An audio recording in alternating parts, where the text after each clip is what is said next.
Było to jeś za preścich czasów. Wilam i Michał bele kumplama, jacich dredzich wnęcias nie dało w Mirochlewie. Znele sam łeczkłyłowy ływci. Wilam był na siarwarkły, a Michał na harandze. Wilam sa dorobił urzędu za służka przewójce i łekomańszych spraw doprowadzał skezunek do sydze. Michał chodził na zarobuśk do gburów i z tego leził. Wilam był wiarę leterści, a Michał wiarę katolecci. Wedle te Wilam był Niemcą, a Michał Płelochał, bo pierwy narodność na kasiebach mierzele wiarą. Wieczór Wilam z Michałem wesodziwele w jedno w karczmie. Łebuch płecigał cieliszki łeba i saciestowele, jak ledetuśka sigało gwesnego wieczora, rzekł Wilam.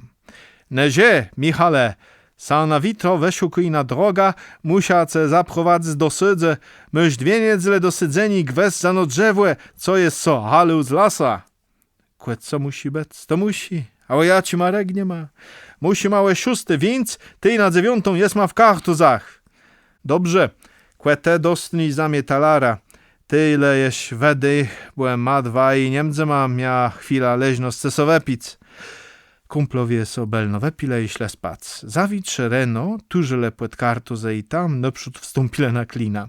Wilam wedł piersi, a ty płecił Michu wydawać jeden płedradzim, a na wichrz jeś co belnygłe z gresc. Tacich kumplów jak ma 2 i mało dzizdniady, rzekł Michał i stisku swego Wilama decht serdeczno. Wilam pił i przeswiadczył Michałowi, kureśce rzekł. Michale, to je bardzo czas, musimy iść. Jo, Wilam kuezary pójdzie ma, lejesz so jednego wepije ma. I zafedrował lagał. Tej Michał, nigle ostatniego wepił, rzekł. Musia kunsk westąpić spłeździele peżna, a je zary przynda. Wilam żdył na kumpla, ale płedaremno. Tej przeszedł kelner i rzekł płacec. Wilam wesiukł ostatniego detuśka, ale to dalek nie sigało. Płeprosił kelnera, żeby kunsk płeździł, że pójdzie naprzód do sądu, a alac so swego talara, ale sądzę sa z niego wesmiele. Kłem Michał sa dobrowolno stawił przed chwilką w sądze, a tego nie przeprowadzisz i nie moś nic do żądani. Tak Wilam siedł do dom z dłudzim nosa. Michał kumpla wzuł płet włos, płet sygnął głedecht za nos. Chce bele leso zaziec.